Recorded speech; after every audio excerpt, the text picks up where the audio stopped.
I went to Army War College, commanded a cavalry squadron, which is a battalion, and had a second battalion attached to me. I commanded most of the forces in northern San Diego during the San Diego fire crisis, and eventually got promoted to 06 and just hated it. I went to National Training Center, second in command of a brigade, and it was the whole thing was just miserable. I just hated being a colonel. I love being a lieutenant colonel, hated being a full colonel. You know, you walk into a room, everyone starts freaking out because the colonel's there. As a light colonel, you know, I could shimmy in under a truck while a guy's changing oil on a Deuce or a 5-ton and just say, hey, what are you doing? Show me what you're doing. Because my idea of leadership, the way I was trained, you lead by walking around. You go, you talk to people where they are, what they're doing. You see what they're doing. You know, I remember my guys, I walked through the mess hall a couple times, and they were like stunned to see me. And I was like, why are you guys surprised to see me? Well, sir, no commanders ever come down here. And I was like, well, why not? You're part of my unit. Where else would I be? Those guys actually like me a lot. It's interesting being a commander because you know, you're like a normal guy. You know, you go home, your kid vomits on you, your dog, you know, barks at you, whatever. And then you go there and you're like, and it can go to your head. And you sometimes don't understand how much authority you have. I remember one time the cooks gave me some eggs, and we had the best food section around. And that's really important. And they were very proud of it. And I said, gosh, you know, I wish I had brought my Heinz ketchup. And I didn't think anything of it. Jack, I never wanted for Heinz ketchup again. I would walk there, I could see a sergeant go, you got the commander's ketchup? It was, I mean, I didn't ask for it. It just happened. They actually gave me a cold spray painted bottle of ketchup when I left the unit. That's awesome. Which was, I thought that was very meaningful for me. Right up there with my saber. So you were a beloved leader, which is incredible, and getting out. Well, they didn't frag me. Well, that's a. No, that's the low bar that I'm glad I didn't limbo under. I think there's a great lesson here for people, though. A lot of times people get into positions of leadership and they decide at that point it's time to stay in their office, or they're too good for things, or they just delegate. No, I was never in my office. But it's the other way around. When you become a leader, yes. your job actually you become a servant. You're a servant to the people on your team. Were you guys trained in the military around servant leadership? Because I get that a lot from military folks.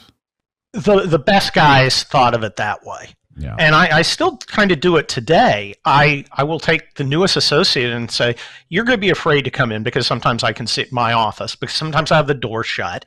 And if I'm not on the phone, maybe I'm just working. And you're going to be, I don't want to bother him. You're not bothering him. My job is to provide you guidance and make decisions and take responsibility for them. It's to answer your questions and get you the support you need. That is my job. So I'm not doing you a favor when I talk to you. I'm doing my job, and you have a right to that. That is what I am to give you, because there are things you need. You know, you can't send something out of the office unless a partner's looked at it and approved it. So that's our obligation to you, so you can do your job. And they kind of look at me like I'm crazy, but that's the way it is in the military, at least the good military, the old military, before it became a suppurating cauldron of feces and CRT. Well, we're definitely going to get to that, but I just want to ask a couple more questions on leadership and leadership style. Have you tried out other leadership styles or methods? Do you have a clearly defined leadership style that like is yours, and you assess and modify and adjust, or how do you manage that in your life? Look, I think I've used other ones when I've been ticked off.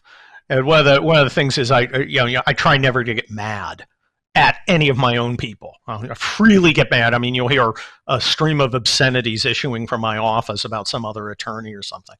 The times I got mad as a colonel, because you've got such weight, you don't realize the power. You know, it's like getting in a boxing match with a 5-year-old, because you're a colonel. Yeah. And when you hit, it hurts. Yeah. So I was first of all, I was surrounded by great non-commissioned officers, other great officers, and we had a real culture that didn't approve of bullying or power-hungry stuff. I mean, your own peers would take you down if you were that kind of guy. Right. So anytime I got mad, quote unquote, it was often performance Right. If anybody saw it, it was a performance. It was, I'm here to make a point. And then it ends and you forget about it. And the thing is, it can't be about you. I remember I got assigned one guy. There were only like 3 guys in the whole guard that I disliked actively. And when I got my command, one of them was going to be my executive officer. You don't get to pick your team. Although, if you're smart, you know how to build your team. And I got this guy, and Jack, I didn't like him at all. And I thought to myself, well, I can't not like him anymore. I don't have that option. He's one of my guys. And I went in, and I treated him fair. And he was, it was his career. I mean, now his boss hates him. And I tried my best to give him a fresh start, and he ended up being a very good friend and a very good officer. So, doing the right thing is not just morally right. I think in a utilitarian perspective, it really works. And also, I was pretty confident if I ever got shot, my guys would pull me in instead of pointing and laughing. So you kind of had that too. That's good. I mean, you have to engender loyalty. I mean, it's clear, it's in the roles, it's in the hierarchy, but when it comes really down to it, you have to earn it and you have to sustain it. And that comes through giving first. Yes. Leading with giving. Yeah. I mean, it sounds like, it sounds like something you'd read in a self-help book, but as a practical matter, you got to be there for your guys. They'll be there for you. Nobody wants to be in a shitty unit. Right. Okay. Nobody wants to be in a bad unit. And I was the guy who would be sent to quote unquote bad units to fix them up. And I always did. And it's not because I'm like some superstar army guy. It's because I followed 5,000 years of military learning and lore. And I got out there and led, and I shamelessly stole bits and pieces of leadership style from other folks, mostly colonels and some generals, and of course Captain Kirk in the original Star Trek. I would, always, pretend your ship is dead so you can sucker them in.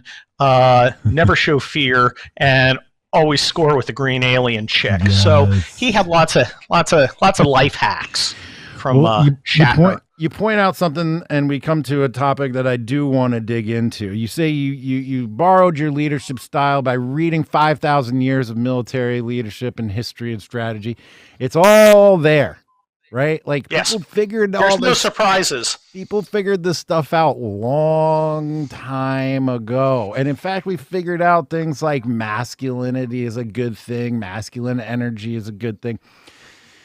Build, create, protect, provide, instruct, master. These are masculine traits. They are all, I thought, part of the military culture and ethos. But Kurt, things are changing. What is changing? Why is it changing? What is going to happen to our readiness, to our ability to protect, to provide, to instruct, to perform, to master? What's going on inside the military when it comes to masculine energy, woke stuff, the mission?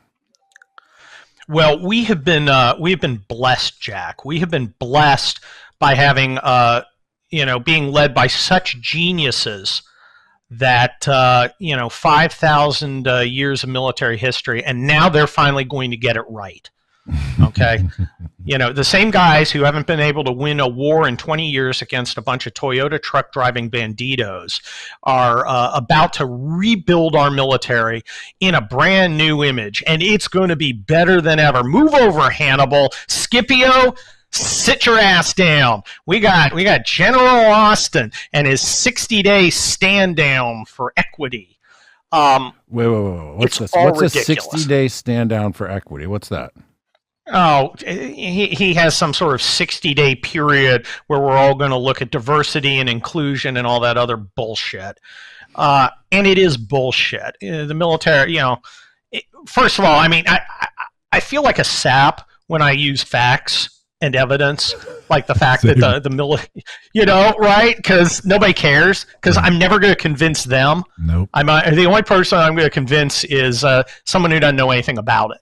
Yep. But the simple fact is the military was and is the most diverse organization and the least biased and prejudiced organization in American life. And, some people always want to go, well, we still have problems. No, we don't have problems. There are not problems in any significant amount. And, I think we should dwell on success rather than some hypothetical intermittent failure by some dipshit. Yeah. But the reason for this is the military was what we thought was the last bastion of the institutions holding out against this social justice horseshit. And as we've seen, it hasn't. Now, guys like me, I kind of saw it coming a while ago. The thing is, there's an old saying, soldiers do what commanders check, right? When my boss told me, Kurt, we gotta get our maintenance numbers up, I told all my commanders, and they told their guy, gentlemen, we're going to focus on maintenance, and I'm going to be in your motor pool. I'm going to be checking maintenance. So, the implied task is you be in the motor pool checking maintenance, and your guys be doing maintenance. And everybody got it, and we did maintenance, and maintenance improved. If you say, I'm checking wokeness as a commander, you're going to get wokeness. Now, a lot of guys won't like it. A lot of guys will bitch about it, but you will generally get that. You get what the commander prioritizes. That's a two-edged sword. It means that the military as an institution can change remarkably fast. People are like stunned that the military has changed so much, and they didn't see it coming. The nice thing is it can change back. I mean, let's assume President DeSantis comes in. Let's assume Vice President Rick Grinnell comes in and is given the mission of clearing out the bureaucracy. And Grinnell gives me a call because I live in the same town as he does. And he says, Kurt, I need you to come to Washington. And I get the job of going over to the Pentagon, sitting in an office and saying, okay, General, what would you say you do here? And we start firing office these space guys. On them. Bingo! I'm taking your red stapler and your M1, and you're relieved and directed to retire. And you start doing that. I'm a big believer in leadership by anecdote as well, especially on the political side, because especially now, if you look at Twitter, you have these little mini controversies. A guy in a high school is thrown out because he refused to kneel on his basketball team, or Space Force colonel is relieved of his command because he points out that Marxism is Marxist. I would strongly suggest that the DeSantis administration have its political office scanning the interwebs for those incidents, because those anecdotes allow you to teach. And then and then if the president wants to change it, he needs to give time. Time is his most precious resource. Give 30 minutes a day, and then you see that thing, Colonel relieved for talking bad about CRT. Call over the Defense Department. Hey, Chairman of the Joint Chiefs, I want you. I want his entire chain of command. I want you in my office to brief me tomorrow at 9:30 about how you intend to meet my intent of protecting the free speech rights of our service members, and how you intend to remedy this unfair, improper, and unconstitutional attack on this soldier's ability to think. I'll see you there. Bring your deputy, because if your briefing is unsatisfactory, your deputy, who will assume your position after I relieve and retire you, will brief me the next day on how it gets done. You would need to do that perhaps twice, and they will get the message. That's the nice thing about the military. Other bureaucracies would be slower. Military would respond very, very quickly. And I think you'd find a lot of people would be very sympathetic to it. Remember, this is mostly the senior officers. It's the guys who went to war college like me, where it's really designed not to win wars. I mean, it's not a serious war. War college is no longer a serious entity. A significant number of the colonels there will tell you, because they think what you want to hear is America's greatest strategic threat is the weather in 100 years. Climate change. What about China? No. It's the weather. it's to civilize them so that they can go and talk to people in Washington D.C. without scaring them and making them wet their skorts.